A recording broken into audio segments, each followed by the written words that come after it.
And we can now go straight across to Maidenhead, where, as that was happening, Theresa May was discovering what was happening to her. Member of Parliament for the Maidenhead constituency. I, the undersigned, being the acting returning officer at the election held on Thursday, the 5th of May 2005, do hereby give notice that the number of votes cast for each candidate at the election is as follows: Lewis Douglas Allen, UK Independence Party, 609. May Theresa Mary, the Conservative Party candidate, 20,312. Newbound Catherine Drusilla, Liberal Democrat, 17,081. So Theresa May is safely back in Maidenhead despite some of the fears, despite the decapitation attempt against her. The Conservatives hold Maidenhead. That will be a relief to those who know that she plays a significant part in the senior ranks of the party, with a particular kind of support amongst some members of the party. Ballot papers were spoilt, and I hereby declare that the said Theresa Mary May has been duly elected as Member of Parliament for the Maidenhead constituency. And from there we go straight to Keighley. Keighley is a result what we're about to hear. This is where the BNP leader Nick Griffin is running against Anne Cryer. I, Philip Robinson, being the acting returning officer at the parliamentary election for the Keighley constituency held on the 5th of May 2005, do hereby give notice that the number of votes recorded for each candidate at the said election is as follows: Cryer Constance Anne, the Labour Party candidate, 20,720.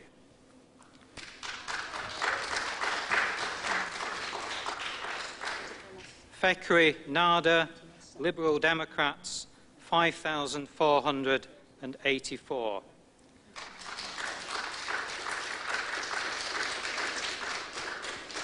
Griffin Nicholas John, British National Party, 4,240. Poulsen Carl, the Conservative Party candidate, 15,868. So Anne Cryer is safely back in Keighley with a majority of 4,852. Her votes, 20,720. The Conservatives in second place, 15,868. Liberal Democrats in third place. And at the bottom there, the BNP, Nick Griffin, with 4,240. And here's the share of the vote: 44.7 to Labour, 34.3 to the Conservatives, 11.8 to Liberal Democrats, 9.2 to the BNP. A few weeks ago, and the share of the vote down 3.5% for Labour, down 4.7% Conservatives, up a little bit, 0.9%, and up 9.2 for BNP. But make no mistake, that is because they were starting from a standing start, so there was nothing there last time until Griffin went in there.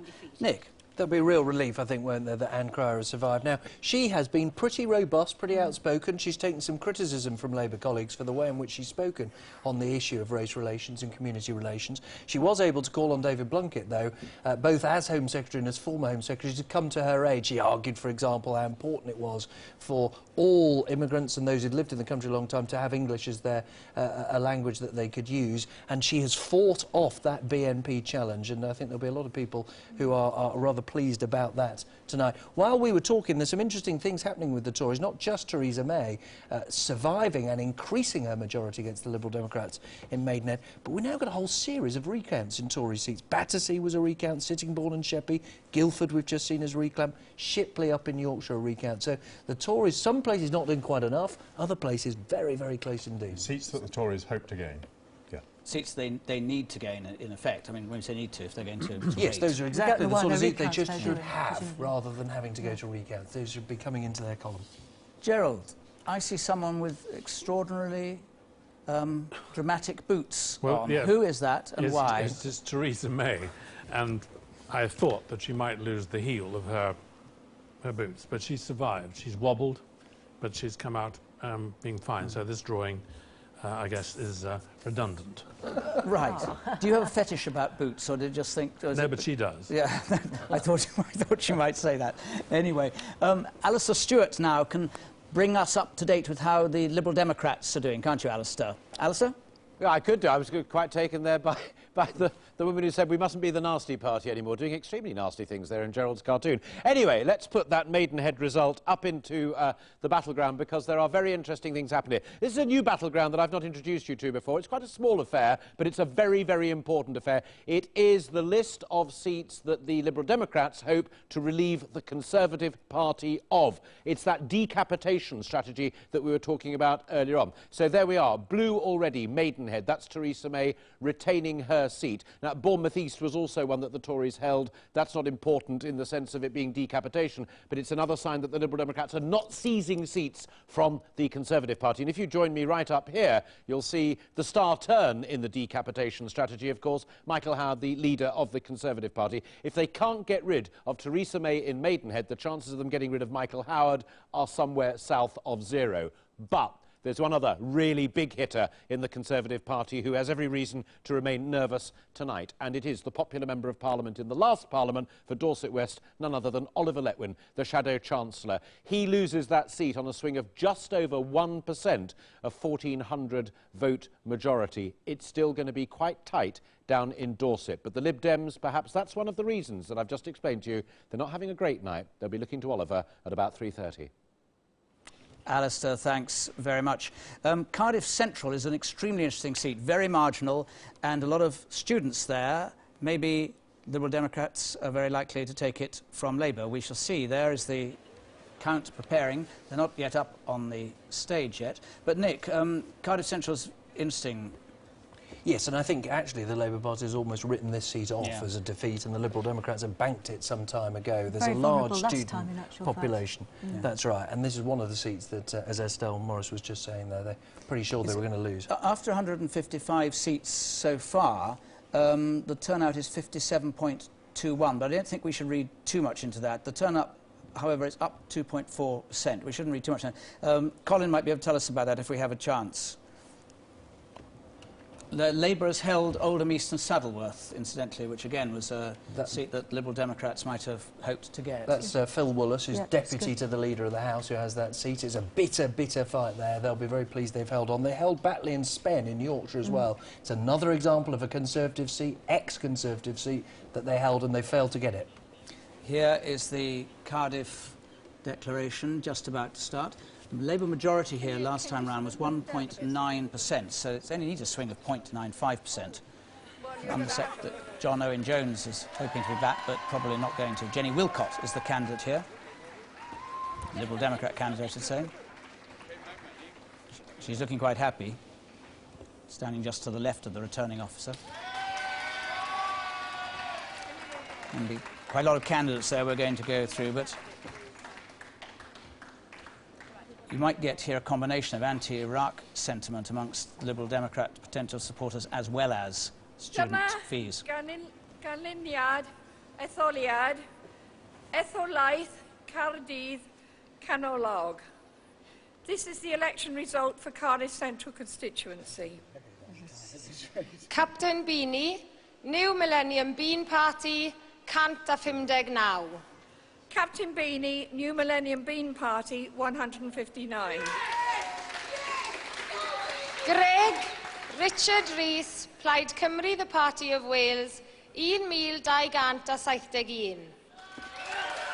Greg Richard Rees, Plaid Cymru, the Party of Wales, 1,271. Hughes Frank Roger Wynne, UK Independence Party, 383.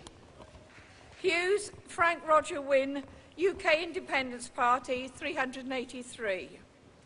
Jones Jonathan Owen, ymgeisydd y Blaid Lafur, 20,398. Jones Jonathan Owen, the Labour Party candidate, 12,398. Mohindra Gott-Scotum, ymgeisydd Plaid Ceidwadwyr Cymru, 3,339. Mahendra Gautam, the Welsh Conservative Party candidate, 3,339. Rais Rajagul, Respect the Unity Coalition, George Galloway, 386. Rais Rajagul, Respect the Unity Coalition, George Galloway, 386. Savoury Ann, Annibynnol, 168. Savoury Ann, Independent, 168. Taylor Dawson Catherine, Vote for Yourself Rainbow Dream Ticket, 37. Taylor Dawson Catherine, Vote for Yourself Rainbow Dream Ticket, 37. Hooray! Willot, Jennifer Nancy N, a adnabyddir fel Jenny, Democratiaid Rhyddfrydol Cymru, 17,991. Willett Jenny Nancy N, known as Jenny, the Welsh Liberal Democrats, 17,900. So the Liberal Democrats have, as many predicted, gained Cardiff Central, a seat with many students in it, which may well have made some difference because of the Liberal Democrats' aversion to top-up fees. Majority 6,231. That can't be the right result there because Liberal Democrats have just gained that seat. We'll get to that. Anyway, Liberal Democrat gain, not a great surprise there. And we now pause there. We'll give you the exact detail when we get it, but it's time when we hand over again to the ITV newsrooms for the latest on the election in your part of the world. Join me again in a couple of minutes.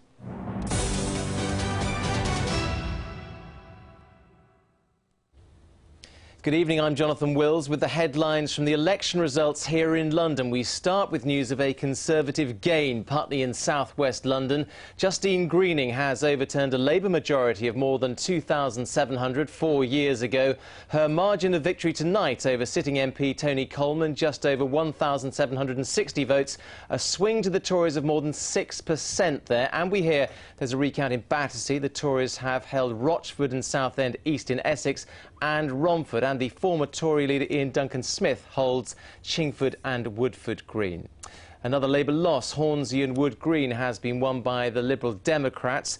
The first London seat to declare, that was Vauxhall. Labour has kept that. Kate Hoey returned there. She had a majority of just over 13,000 in 2001. Tonight, that's down to a little under 10,000. Tooting also remains Labour. Sadiq Khan, a majority of 10,400 in 2001, but that's been slashed to just under 5,381. Labour have also held Holborn and St Pancras, as well as Hampstead and Highgate and Streatham, and 4 seats in East London: Barking, Walthamstow, Dagenham and East Ham, and in Essex, Labour hold Thurrock as well.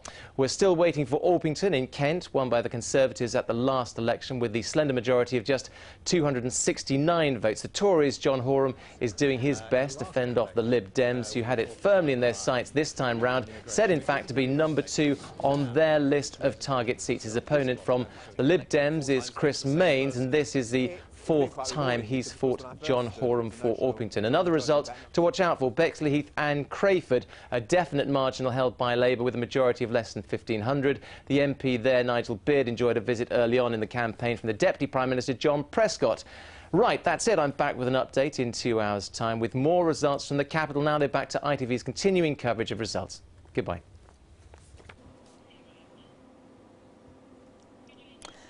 And welcome back, and we can go now to Birmingham Ladywood, which is happening while you're catching up on all the details in your part of the world. Birmingham Ladywood, which is Claire Short's seat, where she will be returned. Let's have a look how she did. 419. Can't work out where they got.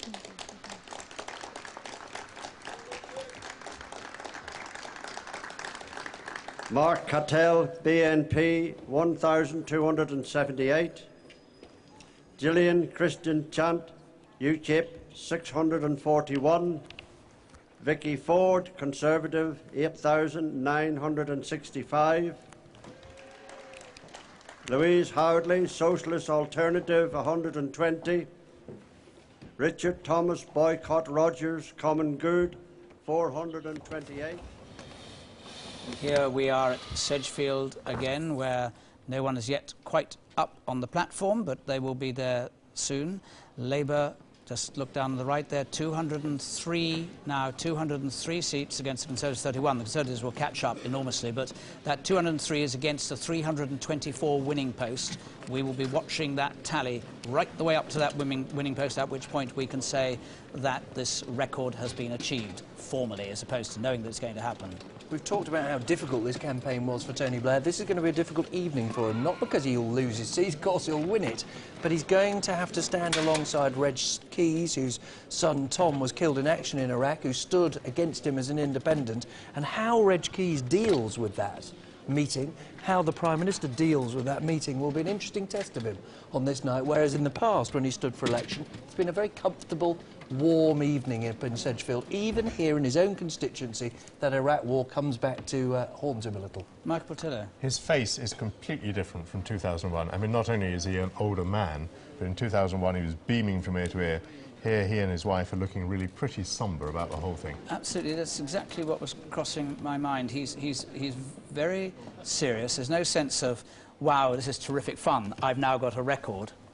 I think it's been a very stressful campaign for him, and I think that the sort of personal focus on him, I think, was very unpleasant, actually, during this election. And as he goes up onto the stage, maybe he is thinking, well, I haven't got to put up with any of that again for a long time. I don't know. I think the bruising he's had in the last month will be nothing compared to what happens next. I think it's worth remembering he's never really been through it, Jonathan. They took over when Labour were very popular in 1994. He's been amazingly successful. This, in a curious sense, even though it's a historic victory, is his first hard time. Absolutely. Well, you remember Gerald got it for us. He had him as a Bambi early on, didn't he, which is what he was. Now you have newspapers with Blair liar with a long Pinocchio nose. That can't be much fun for anyone, however tough they are. No, not enjoyable for him at all. He believes he was right, but he knows he's been targeted. He knows his colleagues that he admires and appreciates who've lost their careers in politics as a result of anger with him tonight, and that is a difficult moment too. It'd be interesting to see whether Reg Keys, who's fighting on the anti-war stance, does get anywhere. Ladies and gentlemen, I will now announce Here comes the result. The result. I, Norman Vaux, the acting returning officer for the Sedgefield constituency, hereby give notice that the total number of votes given for each candidate at the election is as follows. Bernie Ann Abraham, 209. John Barker, alias John Bradfield, 45. Anthony Charles Linton Blair, 24,428.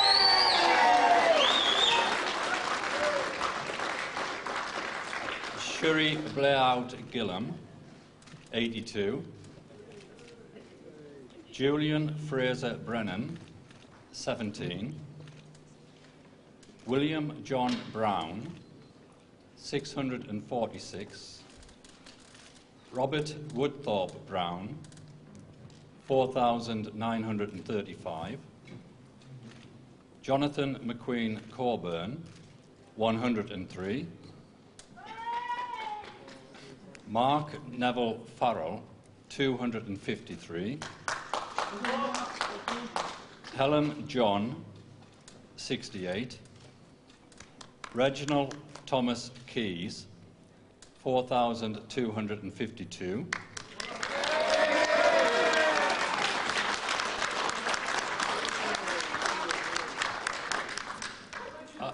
Alan John Lockwood, 5,972. Fiona Christina Luckhurst Matthews, 218. So no doubt about this Terence result. William Never was. Pattinson, Tony Blair 97. back in to represent Sedgefield. Melody Elizabeth Reg Keys, you may have Staniford, heard, had 4,252 votes against 157. Blair's 24,420. We'll see the And I full declare result now. that Anthony Charles Linton Blair has been duly elected to serve as member for the Sedgefield constituency. Here it comes, the majority 18,476. Labour, Blair 24,448. The Conservatives in second place, 5,972. And Lib Dems, 4,935. But not a bad performance, I think some people might think, for Reg Keys in fourth place, acknowledged, but only just behind Liberal Democrats on 4,252. The swing from Conservative to Labour here, 0.3%. The police and the security here. He's now going to be speaking, so let's hear Tony Blair. Than usual, but I'd like to thank them very much. I know they've given up their evening to come here and look after us. Thank you.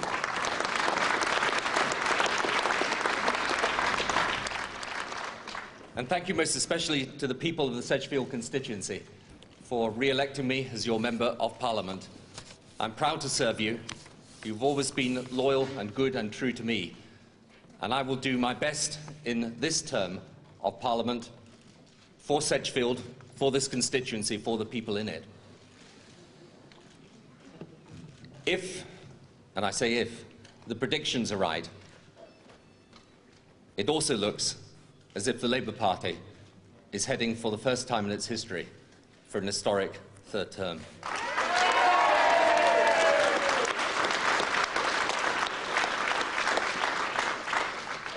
It's not yet clear, obviously, what the majority is. It seems as if it's clear, but also that the British people wanted the return of a Labour government, but with a reduced majority. And we have to respond to that sensibly and wisely and responsibly. We have to make sure that we focus on the things that matter to people, the things that they've talked about to me during the course of this campaign: jobs and living standards and the National Health Service and schools and law and order, and the problems that we have in some of our communities where still far too many young people find it hard to get on in life. Far too many young couples find it hard to own their own homes. People worry about disrespect on the street and law and order in their communities. So we have to respond to those things. And I know too that Iraq has been a divisive issue in this country. But I hope now that we can unite again and look to the future, there and here. I would also like to say that this constituency of Sedgefield is one I'm not merely proud to represent, but proud to show people as a place where real change has happened over these past years. I'm delighted that the majority I've received this evening is actually an increase in the majority in 2001.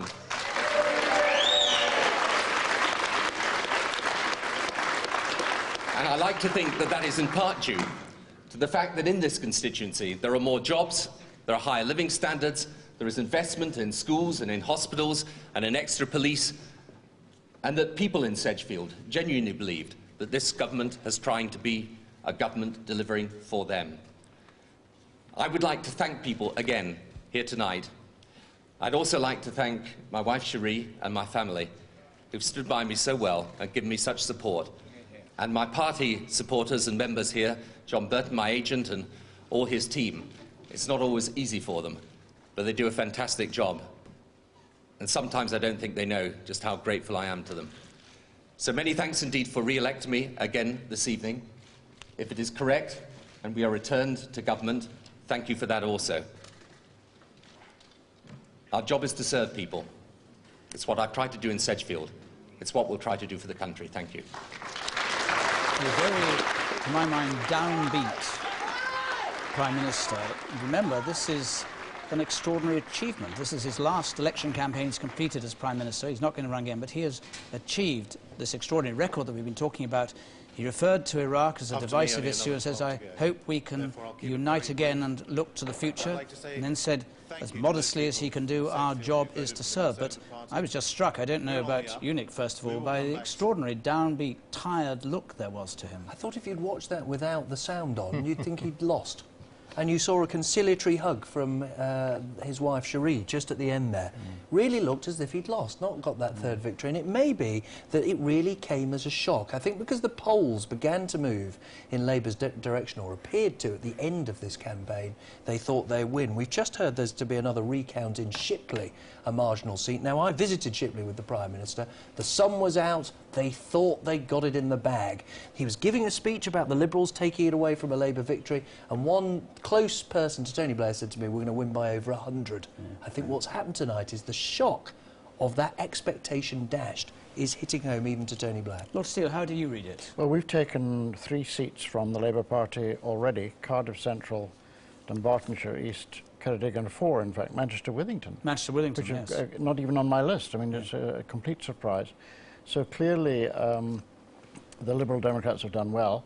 I must admit, I was taken aback by David Blunkett's remarks about the Liberal Democrats. I think that they've had an honourable position on the war in Iraq throughout, and I don't think they deserved the...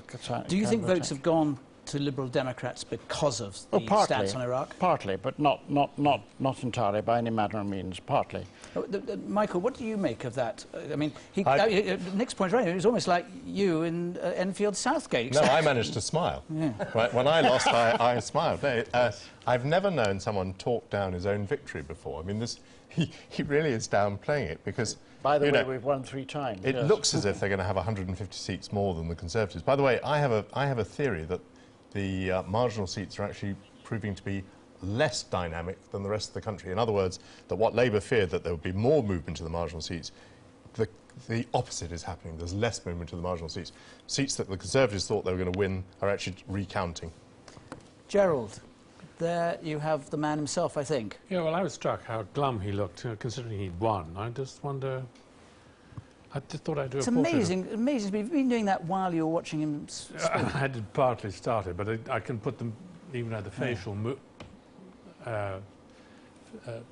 movements in later. But I wonder whether he's aware that there's some coal hole or something ahead here that he's going to. There always is, isn't there? The coal hole known as Gordon Brown, you think? Yes. Could be Brown, couldn't it? Yes. Or a black hole if the economists are right and Gordon Brown is wrong. We won't know. Anyway, we can go to the party now. Mark's got guests for us, haven't you, Mark? I do have Jonathan. I've got Andrew Neil, Clive Anderson, and Ian Hislop's here because he gets on so well with Andrew Neil. Let's start with you, Andrew. What's going on out there? It's quite a confused picture. It is confusing, and what none of the networks are telling me is you came on with an exit poll that said if this happens, the Labour majority will be 68. We then 66. Got 66. Yeah. All right, 66. We then got some results in that suggested Labour was actually doing even worse than the exit poll. We've now had over 200 results in, but no one's telling me what the projection is now based on these results. Is it worse or is it better than the exit poll? Sounds like one for Alistair Stewart. Sounds like one for Alistair Stewart to me. Where are you? But Clive, you've got a suspicion about polls altogether, haven't you? I don't care about the polls. We have all these weeks and weeks of telling us what the polls are. But let's wait for tonight. We find the result, and we've been discussing such pathetic issues for an entire election campaign. Great issues in the world are going on, and we're worried about, well, hospitals should be cleaner. Yes, I'll vote for that. More bobbies on the beat, certainly. Immigration. Are we still talking about immigration problems 30 years, 40 years on? Why aren't we talking about these big issues? I blame the media. OK, all right, the two of you, I blame. Revised majority 82 from Alistair Stewart. So the results are better for Labour then. That's it. But Ian Hislop, Tony Blair did look pretty chastened there. Well, I mean, all we've had in the final speeches is humility. We had them all coming on, and Blair's the latest in this downbeat, saying, we want to serve, not I was right, which we had yesterday. And most of these speeches are saying, it's a historic third victory, which they've been told to say clearly, but this time we're going to listen. Did you hear Blunkett? This time we've really got to listen to the public and rededicate ourselves. So obviously the line has gone out. Internally, they don't think they've done as well as it looks like at the moment. So, I mean, with Andrew, I want to know, why don't they think they've done as well? Why are they so downbeat when everyone's saying, well, you've won most of the seats so far, it's not so badly. That'll be fine, wouldn't it? Exactly. All right, I haven't got any more time. Why are they so depressed? Why are they so depressed? Jonathan, thanks, back Mark. to you. I can partially answer Andrew Neil's question to you. We are now shifting off our exit poll onto a prediction of the results that we've had so far. And our prediction is that Labour will have a majority of 82 on a swing from Labour to Conservative of 3%. Colin Rallings, can you elaborate a little bit on that for us? Well, what we're now finding, Jonathan, is the pattern of the marginals has come in, and we've been able to make some judgment about what is therefore likely to happen. What is clearly the case is that there are some really dramatic swings from Labour to the Liberal Democrats, which has enabled Liberal Democrats to pick up seats that really were beyond everyone's except their wildest imaginations, I expect, this evening. But on the other hand, better news for Labour is that the further almost away from London you get, the better Labour seems to be doing against the Conservatives. So there are still some results in the south of England to come in. They're being delayed because they're having to count local elections there as well, separate the ballot papers. So we'd expect more Conservative gains to come, but clearly the further away you move from London, Labour are doing better against the Conservatives. The Conservatives are doing really no much more than standing still. Thanks, Colin. Perhaps you're going to elaborate and explain that further for us, Alistair. You've got your battleground. Is that right? I certainly have, yes, indeed. And but you see, the problem with Andrew Neil is he never pays attention. We told him at the very beginning of the programme that the battleground was all about different seats, and if he'd listen, he'd understand. It's gone, days when he used to edit The Economist. Now, look, here we have the battleground at the moment. Let's look here, right over on this column here. There's Shipley. You were talking about that at the moment. Chris Leslie, bright young thing, 24 years old when he came into the Parliament. That seat in 97 was a big majority, and as Elvis shows quite clearly, it's gone down, down, down. Now, they've got a recount going on there. In fact, they're on to their second recount in Shipley. So we don't know what's going on there at the moment until we get to it. Then we come along here to column 4. Now, we're beginning to see just a few bits of blue. We already had Putney, we told you about that, and then Peter back there as well. But here in this column, we have Wimbledon. Now, Wimbledon is a gain for the Conservatives down there at the bottom. So Shipley should have been a piece of cake. No, recounting. Wimbledon, that is a piece of cake. And yet, right up here as well, just up the road from Wimbledon, is Battersea, and that's in the 6th column. Where are we? There's Battersea down there at the bottom. Labour take that one after 2 recounts as well. So the whole point, Mr. Neil, and indeed everybody else, is they're all different. But when you put them all together, you finally get the answer. And one point just to pick up on there, very, very importantly, Oldham East and Saddleworth, when it was being talked about a moment ago about the flow of votes going from Labour Party to the Liberal Democrats, that was one of their top target seats. Phil Willis, the Deputy Leader of the House of Commons, has held on to Oldham East and Saddleworth. It's a very complicated thing, Andrew. So, Andrew, the message to you is put that in your pipe and smoke it. Anyway, we are predicting a majority of 82. While we've been doing that analysis, we've had the result in from Birmingham Yardley, which is that marginal seat from which Estelle Morris, who we were talking to earlier, has stood down. Let's now see what happened there. The result for Birmingham Yardley constituency is as follows. John Alexander Melvin Hemming, Liberal Democrat, 13,648.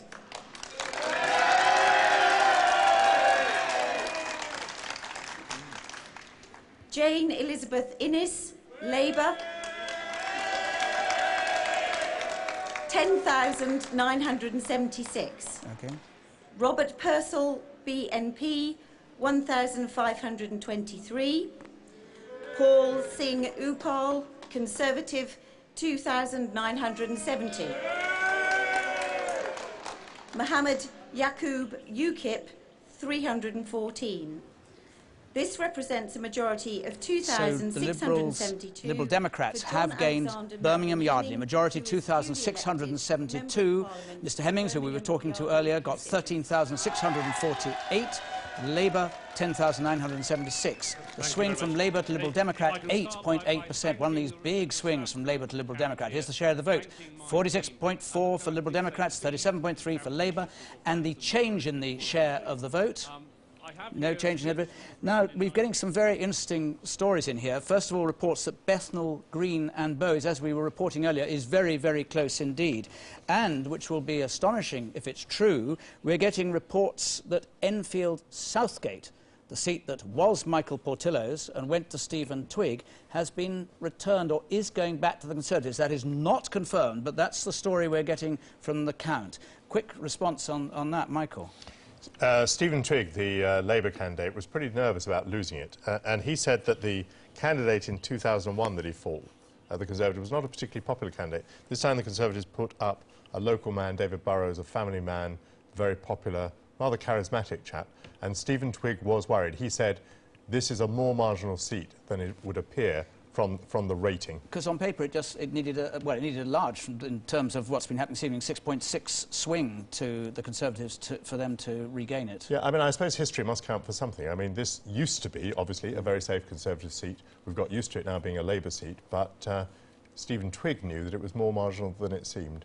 Well, we will be there for that count. And now, I was saying Bethnal Green and Bow is very, very close. Juliet Bremner's there for us. Juliet, tell us more. We've just had some very surprising news from Una King's agent down here at the count. It is still at least half an hour before we get a result here, but he's come up to tell us that although it's very, very close, he thinks his candidate is going to lose, i.e.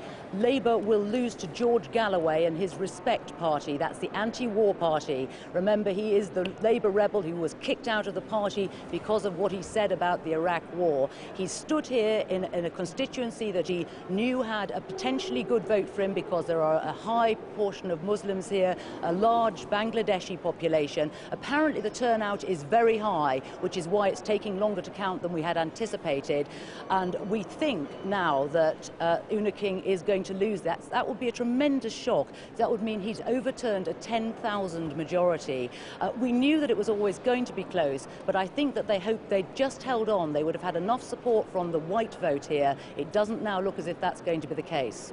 That is a very fascinating prospect. Thank you very much, Julie. Just a quick pick-up on that. That is going to send shockwaves through the Labour High Command, because Una Kennedy is Una King is thought to be a very supportive Blairite with a very good base. She was also from the ethnic minority, is an ethnic minority herself, so this does tell us something about, at least their, I guess, Muslim opinion. Yes, and in recent weeks, actually, they thought the threat from Galloway had gone away. Now, as much as they like Una King, they loathe George Galloway 10 times more than that. They despise him in Labour High Command. They regard him as an apologist for the previous Iraqi regime, something, of course, he denies absolutely passionately and vehemently.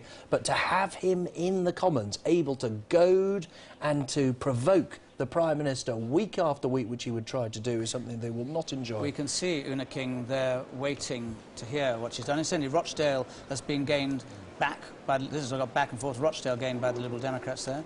She's smiling, but there's, you know, you can tell from that kind of smile that... It's a Southgate smile. It's an Enfield Southgate smile, although she's now having a little bit of a laugh. Someone's managed to get her to have a laugh, but she's definitely not looking like someone who is expecting to be returned to Westminster, with all that that implies, as Nick was saying.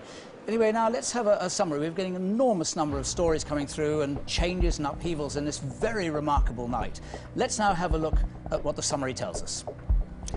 We are now predicting a majority of 82 for Labour. And here is the winning post at 324. 234 is where the Labour Party now is. Conservatives on 50, Liberal Democrats on 25.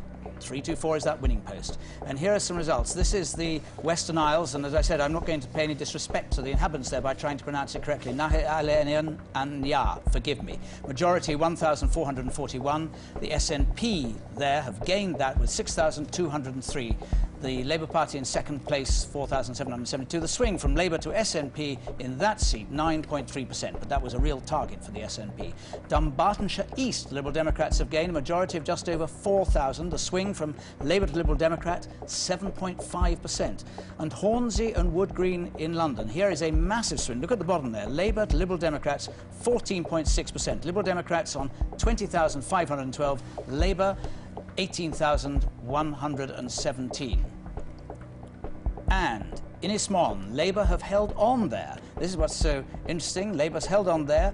It was a seat that was the absolute #1 target for the Plaid Cymru, but Labour held on with a majority of 972, a swing from Plaid Cymru to Labour of just 0.2%. And this are some Labour losses, which are gains. Peterborough's down. That clearly is to the Conservatives. Labour's down. They've lost Blaenau Gwent, and they've also lost Ilford North. So those are 3 Labour losses. Of course, there are going to be several more. So there we are with the situation it is at the moment. And Ruth Kelly, I think, now joins us in Bolton West. Ruth Kelly, you're there again. How nice to see you. Thanks for joining us. It's looking a very uneven night. We were commenting earlier that Your leader, Tony Blair, I don't know whether you saw him making his speech after being re-elected on what ought to be a sort of grand, joyous occasion, you might think, for him, seemed incredibly down in the mouth. I think I was making my own speech at the same time, so I missed that. I'm sorry we missed yours. But he just looked like someone, he was saying the Iraq had an effect, he's saying we must serve. He didn't sound like someone who was filled with the joys. Do you think it was because the campaign was so gruelling for him? No, I don't think that's right. I mean, it's a huge privilege and an honour to serve in government, but sometimes you have to recognise that the electorate disagrees with you on particular issues.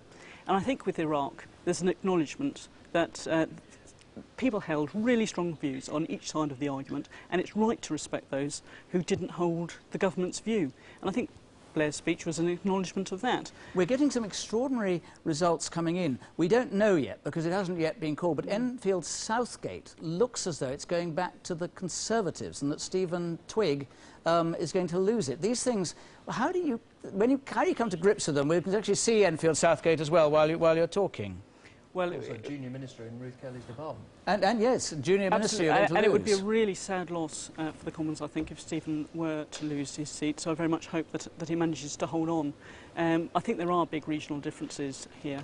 The North West certainly has had quite a strong pro-Labour mood on the doorstep.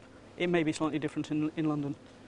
Everyone's saying, all your colleagues are saying, I don't know whether it's kind of been sent to you by your on your Blackberries or whatever you have, everyone's saying we've got to learn to listen. I put it crudely, obviously, as if somehow you haven't been listening enough over 8 years. Is that it? Well, I think we do have to learn to listen, and I think that's true of all politicians, actually. And one of the things we've been trying to do during this campaign is to get out and talk to people, build on the big conversation event that we had over the last year or so, and, you know, respond to people's concerns. People have become a lot more demanding. You've lived on focus groups, detailed focus groups. You've been accused all the time of listening much too much and just doing what they tell you. Well, I don't think people have accused us of being a dithering government at all. And, you know, Tony Blair has shown real leadership in very, very difficult circumstances. But people are rightly becoming more demanding of politicians, and they expect us to listen and they expect us to engage, and absolutely rightly so. And that's the challenge for us as politicians. How do we get out there? How do we really draw people into the conversation we're having and help share those decisions? Ruth Kelly, thank you very much. We are waiting this result, but we are actually being told that the result there is going to go to the Tories. We can now go to Haltemprice Howden, where we will want to know whether the Shadow Home Secretary David Davis has held on like others of his colleagues or Theresa May has. Let's have a look. Acting returning officer at the parliamentary election for the Haltemprice Howden constituency held on the 5th of May 2005, do hereby give notice that the number of votes recorded for each candidate at the said election is as follows. David Michael Davies, the Conservative Party candidate, 22,792. Edward Alexander Hart, the Labour Party candidate, 6,104. Philip Anthony Lane, the United Kingdom Independence Party, 659. Jonathan Patrick Mainprice, British National Party, 798. John Neal, Liberal Democrats, 17,676. So, David Davis had as some had expected, has held on with a majority of 5,106. David Davis, 22,792. The Liberal Democrats well behind with 17,676. And if you look down at the swing there, the swing from Liberal Democrats to Conservative here, another of these fascinating results, 3.2%. So there we have it, and here comes David Davis about to speak, but we might go to Enfield Southgate. And here is the Enfield Southgate result, which is imminent. We believe, we are very confident, that in fact Stephen Twigg has lost this seat to the Conservative candidate. We ready? Yes, Mr. Mayor. The result of the Enfield Southgate constituency. I, John Patrick Egan, returning officer at the election in the above constituency on Thursday the 5th of May 2005, hereby give notice that the number of votes cast at the election were as follows. David John Barrington Burrows, Conservative Party candidate, 18,830 votes. Trevor Doughty, Green Party, 1,083 votes. Brian John Hall, UK Independence Party, 490 votes. Ziz Kakoulakis, Liberal Democrat, 4,724 votes. Stephen Twigg, the Labour candidate, 17,083 votes. The turnout was 66.44%. So there, the Conservatives have indeed gained Enfield Southgate, and Stephen Twigg, looking very down in the heel, is having, as it were, the Portillo effect. Majority 1,747 for the Conservatives on 18,830. Stephen Twigg for Labour, 17,083. Liberal Democrats and the Green Party behind. The swing there from Labour to Conservative, a large swing by tonight's standards, 8.7%. And here is the share of the vote. Conservatives 44.6, Labour 40.5, Liberal Democrats 11.2. So here we have the change in the share of the vote. Conservatives, an increase of 6%, Labour down 11.4% in the share of the vote. Liberal Democrats up by 4.2. And here is what Stephen Twigg was doing after the 1997 result. Maybe to his surprise, now the MP for Enfield Southgate, Michael Portillo, your thoughts on this? Well, of course, I'm very pleased to see the seat go back. And I suppose to try and console Stephen Twigg, you know, when he won that seat, he didn't expect to. He probably expected to lose it in 2001. Actually, he considerably increased his majority. That then, I think, misled us about the nature of the seat. It remained a Labour marginal. Gone back to the Tories tonight. Tories doing well in London. Yeah. I think we might just hear a word or two about what he has to say, if we can. And my party, my election agent, Henry Lamprecht, and all the very hard workers who've been working tirelessly for many months and weeks right up until the day of this fine result. This has been a truly dreadful night for Labour.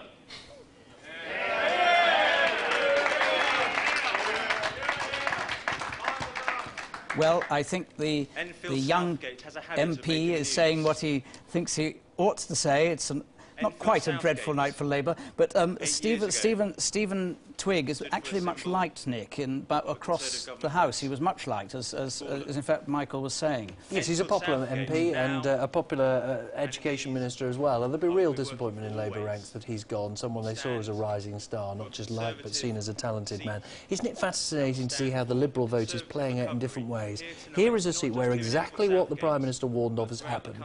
By the Liberals getting a few percentage shares, it's delivered the seat to the Tories. And yet, come on, David, and yet, in other areas, I was going to go on and flatter you, in other areas the Liberal vote has not gone up, and David Davis has got in, and yet also the Liberals have gained a whole series of seats from the Labour Party. It shows how three-party politics is quite unpredictable. No, but in the helps parties in different ways. In the Twigg seat, he gained far more than the Liberals. You know, he lost far more. Incidentally, while you have this little private quarrel between you, the SNP has gained Dundee East, which is one of their target seats in Scotland. There's a second recount at Sittingbourne, we're hearing, as well. There's a second recount. The second recount at Sittingbourne, second recount at Guildford suggests they're both going very close.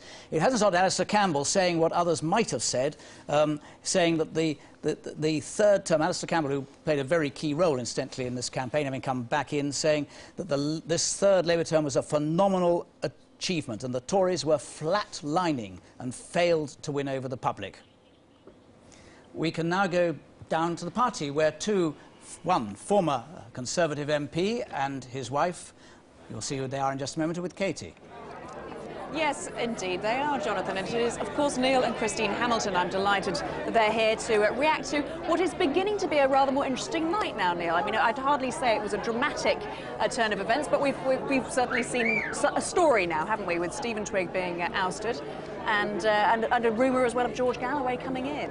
Well, I do hope George Galloway has won, because there is a role for independents defeating the representatives of major parties, as we know. Well, indeed. But I mean, this is a real independent, somebody who I think is a very principled politician. I don't agree with him very much, but I knew him quite well when I was in the House with him.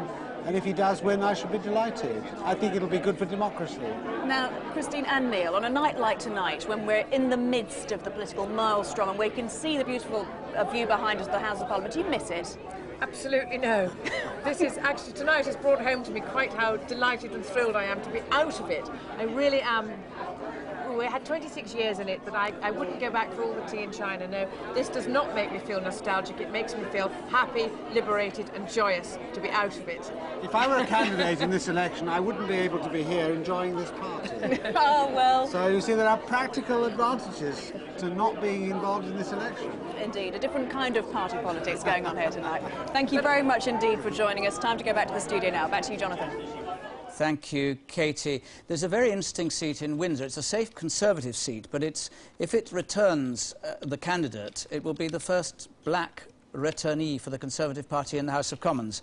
And they will be... There they are about it. There, in fact, he is, Adam Afriyie.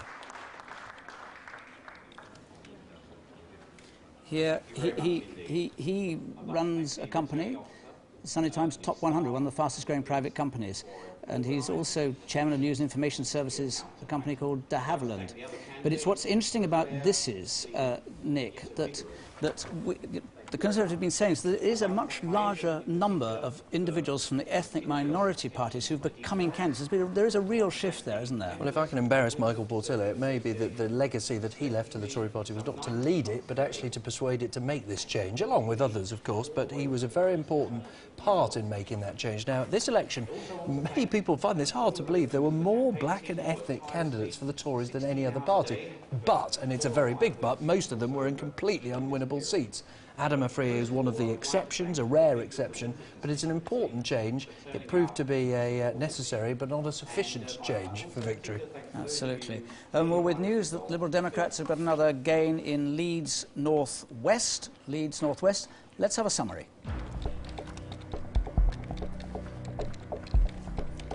We've got 359 seats in towards that winning line of 324. 253 of those results go to the Labour Party, 66 to the Tories. As I am always saying, it'll get much closer by the time the end of the night. 31 to the Liberal Democrats and the rest on 9. And here, Birmingham Yardley, as we're reporting, Liberal Democrats have gained. The founder of the Phoenix company that saved Rover before Rover collapsed is in there with a majority of 2,672. The Labour candidate who replaced Estelle Morris behind him by some 3,000 votes. Conservatives, BNP way down. Swing from Labour to the Liberal Democrats there, 8.8%. And Ceredigion, Liberal Democrat gained their majority just of 219, 13,130 against 12,911 for Plaid Cymru. The swing from Plaid to Liberal Democrats, 6%. And Manchester Withington, another gain for the Liberal Democrats, majority here 667, 15,872 against 15,205. The swing from Labour to Liberal Democrats, 17.3%. I think that's the record that we've had so far this evening. Cardiff Central is another Liberal Democrat gain, this very marginal seat which they were assumed they would get. Majority comfortable, 5,593. The swing there from Labour to Liberal Democrat, 8.7%. And here are some of they've held on in Cheltenham against the Conservatives. They've held on to Brecon and Radnorshire against the Conservatives as well. They've held on to Carshalton and Wallington, held on to Sutton and Cheam. Those are all against Conservative challenges. So it's looking on that score. The Liberal Democrats are having a good night. And it's something, in fact, that I know that Lord Steele, you wanted to refer to, because we were having this little spat earlier about what the significance of the score we've agreed well off air that, in fact, the Liberal Democrat gain in Stephen Quigg's seat did not cause him to lose his seat. I think we've agreed that. It may have contributed, but didn't actually cause it. In fact, there is no example yet of Liberal Democrats having caused Labour to lose a seat to the Tories, which is what the Labour Party was banging on about at the time. We are now predicting 59 seats. I think that's our prediction. 59 seats for the Liberal Democrats. Which we've gained 8 so far from the Labour Party. The surprising thing is we haven't actually made any gains from the Conservatives, which is unusual, but there we are. No, and you've lost one And we to lost the Tories. one, Yeah. The interesting pattern is, actually, I sense it's a dangerous prediction, this, because it's different around the country, but I wonder if you'll get any of your decapitation targets. We've already seen Theresa May and David Davis. I was never keen on this decapitation so-called strategy. It alerts everyone. It alerts everyone to it, doesn't it? It is. It's been totally counterproductive. It was a great mistake in my view, but then I'm retired and nothing to do with the campaign. Of course, absolutely nothing at all. Nothing to do with anything, of course, Absolutely. which makes it much more interesting. Yep. We can now go to Alistair. I don't know what you've got for us, Alistair. What is it? I got a fantastic map to show you that back in '97 they even wrote a book, didn't they, saying, were you up for Portillo? Well, there it is, Enfield Southgate down there again in North London. It is one of the big results. The first news that really cheered the smiles slightly in the Conservative Party were from Putney. Well, it's happening again in London. Let's put Enfield Southgate up here onto our battleground. And there it is at the bottom of the column there. It's on 6%, and it needed, in fact, just over 6%, nearly 6.4% to win. But, in fact, it went at 8.7%. So, if it were to be repeated, then a whole lot of this territory right up to here would have some possibility of turning blue. And it's interesting to note there that you would come down to places like Milton Keynes South West, just a little bit further up north of London, and also you'd have Bedford, that's in the same part of the world there, Harrow West, very close to Enfield Southgate. So there is a lot of territory here. Was it a Stephen Twigg thing? Was it a David Burrows thing? I don't know, but something significant happened in Enfield Southgate, and that's the best bit of blue that they've got in the direction of 10%. It's not going to be 10%, but they've done quite well. But it has had a very significant impact on the swingometer as well. Now, you'll remember here we are starting off, as always, with Mr Blair and Mr Howard. Let's put in the numbers now from Enfield Southgate into the swingometer and see what it does. It does more than 6.2%, bringing us into hung Parliament territory. As I said, it's 8.7%. It actually brings you right up to this point, deep in to the hung Parliament territory. But just hold those numbers there. Look at those for the moment. For the first time this evening, we're predicting that the Conservatives could, if this result was echoed, be the largest party in that hung Parliament situation. 295 for the Conservative Party against 282 for the Labour Party. Very interesting events yet again in Enfield Southgate, Jonathan. And wouldn't the Conservatives love it if Enfield Southgate was being the picture all over the land? Anyway, Colin, you can tell us what the picture is, in addition to Alistair's illuminating insight into Enfield Southgate. No, but Alistair's absolutely right, and you watch how the blue peters out really quite quickly. And I think that's the problem. There are signs really tonight that the Conservatives have not managed to recover as a national party.